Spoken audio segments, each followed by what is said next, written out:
รวมค่าใช้จ่ายเที่ยวหลวงพระบางฉบับปี2026จะใช้งบไปทั้งหมดเท่าใดเบิ่งคลิปนี้จบสามารถไปตามกันได้เลยเป็นการไปเที่ยว2 มื้อ1 คืนไปนำกันทั้งหมด4 คนมาเริ่มกันที่ค่าปีรถไฟไปกลับรวม4 คนถึกอยู่4,50,000 กีบราคานี้เป็นราคารวมให้กับเจ้าจองปีให้นำเด้อมาฮอดหลวงพระบางเฮาพากันเช่ารถตู้เหมา2 มื้อ1,900,000 กีบค่าโรงแรมจอง2 ห้อง1 คืน1,100,000เช็คอินแล้วเฮาพากันไปกินข้าวมื้อแรกอยู่หลวงพระบางอยู่ฮันเดือนหมดไป480,000หลังจากนั้นเฮาพากันไปเฮือนจันต่ออยู่นี่แม่นต้องได้ซื้อปีเขา40,000 กีบเฮาพากันมาเซาสุดลาวเพราะว่าจะพากันไปเลาะถ่ายรูปหมดไป600,000แล้วก็ยังมีเซาคันโฮมอีก20,000แล้วเฮาก็พากันออกมาไว้อยู่วัดเสียงทองซื้อขันหมักเบง80,000 กีบหลังจากนั้นเฮาว่าจะพากันเข้าไปถ่ายรูปอยู่พระราชวังแต่เฮามาคำโพดเพิ่นใกล้จะปิดแล้วเลยบ่ได้เข้าไปซ้ำแรงมาเฮาพากันไปกินซินดาดอยู่ร้านดาดเนยหมดไป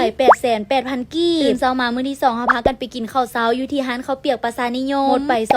265,000หลังจากนั้นก็พากันออกเดินทางไปที่ตาดกวงศรีซื้อปีขึ้นตาดกวงศรี80,000แต่ว่าก่อนขึ้นไปตาดเฮาพากันซื้อน้ำดื่มหมด60,000แล้วเฮาก็พากันเดินทางกลับไปในตัวเมืองมาฮอดก็พากันไปคาเฟ่ทำอีที่เฮาไปแม่นฟอร์มูล่าบีอยู่นี่เบิดไป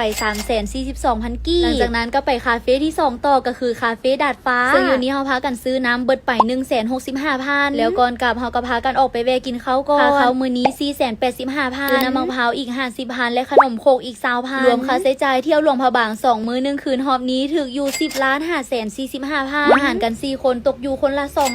2,636,000 กีบสำหรับมีนารู้สึกว่าเป็นการไปเที่ยวที่โคตรคุ้มได้ไปหลายบอนแต่หมดค่าใช้จ่ายบ่ได้หลาย